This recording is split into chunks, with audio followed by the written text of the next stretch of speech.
আমার আজকের রেসিপি ফুলকপি আলুর পোস্ত। ফুলকপি অনেক সময় দেখা যায় খেয়ে খেয়ে বোর লেগে যায় মশলা দিয়ে, তখন আমরা কিছুই খেতে ভালো লাগে না, তখন আপনারা এই রেসিপিটা বানিয়ে নিতে পারেন ঘরে। ফুলকপি আর আলুর পোস্ত আর বানানো খুব সহজ, খেতেও দুর্দান্ত টেস্টের হয়, আর একটা মুখ বদল হয় খেলে। কফি খেয়ে খেয়ে বিরক্ত এসে যায়, সেই মুখটা বদল হয়। চলুন তাহলে দেরি না করে দেখে নেওয়া যাক আমার আজকের ভিডিওটি। এখানে ফুলকপি আলুর পোস্ত বানানোর জন্য এখানে দুটো মিডিয়াম সাইজের আলুকে আমি কেটে নিয়েছি টুকরো করে, আর অর্ধেকটা ফুলকপি ছোট ছোট পিস করে কেটে নিয়েছি একটা পেঁয়াজ লম্বা করে, 4টে চেরা কাঁচা লঙ্কা। এখানে একটা বাসনে আমি জল গরম করতে বসিয়ে দিয়েছি, আর এক সাইডে আমি কড়া বসিয়ে নিয়েছি। এখানে জলটা গরম হয়ে গেছে, 1/2 চামচ লবণ জলের মধ্যে দিয়ে দিলাম। আর এই যে জলের মধ্যে লবণটা দিলাম তার কারণে ফুলকপিগুলোকে জাস্ট একবার দেব, আর এভাবে জাস্ট ফুটে উঠবে আর নামিয়ে দেব। কেন কি ফুলকপির গন্ধটাও চলে যাবে, আর ফুলকপিটা একবার গরম জলে দেওয়ার পরে রান্না করলে বেশ তেলটাও কম লাগে ফুলকপি ভাজার টাইমে। আর ফুলকপির মধ্যে যদি কোনো পোকামাকড় থেকে থাকে তাহলে এই গরম জলের মধ্যে দিলে, লবণ দিলে ফুলকপির পোকাটা বেরিয়ে যাবে। সেই কারণে আমি ফুলকপিটা জাস্ট একবার ফোটা অবধি অপেক্ষা করব। জাস্ট ফুলকপিটা ফুটে উঠেছে, এই টাইমে আমি গ্যাসের ফ্লেমটা বন্ধ করে দেব, আর ফুলকপিগুলোকে একটা ছান্তার সাহায্যে নিয়ে উঠিয়ে নেব। এদিকে আমার কড়াটা গরম করতে দিয়েছিলাম, কড়াটা আমার গরম হয়ে গেছে। এখন 1 থেকে 2 চামচ তেল দিয়ে দেব আমি, 2 চামচও নয়, ঠিক 1.5 চামচ তেল দিয়ে দিচ্ছি, আর হাই ফ্লেমে তেলটাকে গরম করে নেব। তেল আমার গরম হয়ে গেছে, এখন আমি ফুলকপিগুলোকে ভেজে নেব। জাস্ট মিডিয়াম টু হাই ফ্লেমে রেখে ফুলকপিগুলোকে আমি ভেজে নেব। এখন আমার ফুলকপিগুলো গোল্ডেন করে একটু ভেজে নিয়েছি, এবারে ফুলকপিগুলোকে তুলে নেব। এখানে একটা কড়া, কপিটা গরম হয়ে গেছে, তখন আমি কড়া গরম করে নিয়েছি আবারও, আর 2 চামচ সর্ষের তেল দিচ্ছি, কারণ পোস্তটা সর্ষের তেলেই ভালো লাগে, তাই আমি সর্ষের তেল দিলাম। আর তেলটা গরম হতে দিচ্ছি 1 মিনিট। এখন গরম হয়ে গেছে কড়াটা, এখন একটু সামান্য 5 ফোড়ন নিয়ে দিয়ে দিলাম। আর 5 ফোড়ন দেওয়ার পরে 5 ফোড়নটা ফুটে উঠলে যে পেঁয়াজটা আমি কেটে রেখেছি, এই যে পেঁয়াজ, সেই পেঁয়াজটা আমি দিয়ে দিচ্ছি। এইভাবে আপনারা একবার বানিয়ে দেখবেন।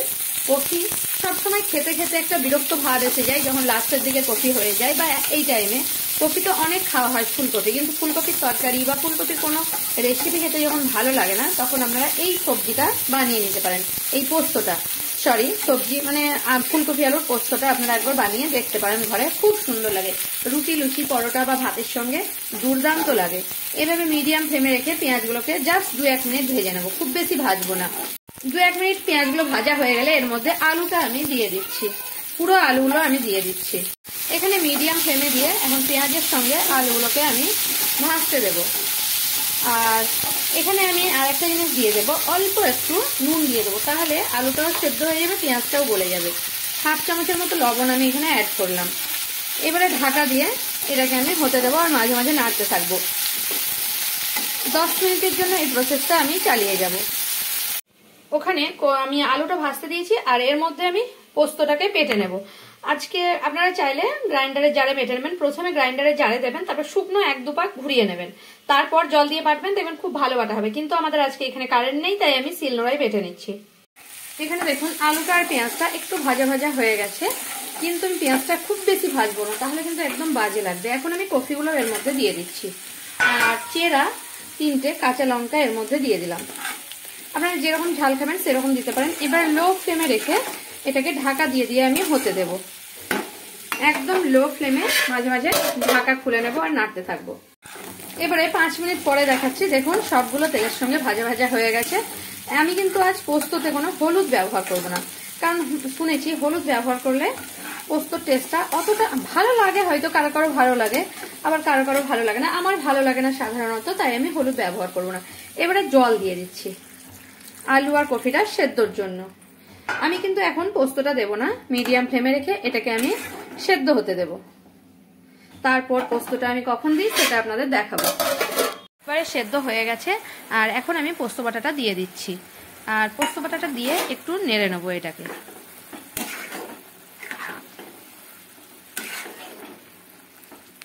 একটু নেড়ে চেড়ে এবারে জাস্ট 1-2 মিনিটের মতো ফুটিয়ে নিচ্ছি, আর তারপর আমি গ্যাসের ফ্লেমটা অফ করে এখন আমি কড়া থেকে গ্যাস থেকে নামিয়ে নিয়েছি কড়াতে, আর কড়া থেকে আমি থালার মধ্যে নামিয়ে নেব পোস্তটাকে। এখন একটা থালার মধ্যে পোস্তটাকে নিয়ে নিয়েছি, আর উপর থেকে আমি 1 চামচ কাঁচা সর্ষের তেল দিয়ে দেবো। পোস্ততে কাঁচা সর্ষে, যে কোনো পোস্ততে দেখবেন কাঁচা সর্ষের তেল দিলে খুব সুন্দর হয় পোস্তটা। এবারে আমি মিক্স করে নেবো একটু পোস্তটাকে। দেখলেন তো কত সহজে আমি আর কফি আলুর পোস্তটা বানিয়ে দেখালাম আপনাদের। আপনাদের যদি আমার ভিডিও ভালো লাগে তাহলে আমার চ্যানেলকে সাবস্ক্রাইব করার অনুরোধ রইল, আর কমেন্ট করে জানাবেন আর কফি আলুর পোস্তটা আপনাদের কেমন লাগলো। যদি ভালো লেগে থাকে তাহলে একটা লাইক করতে ভুলবেন না, আর প্রচুর প্রচুর শেয়ার করবেন।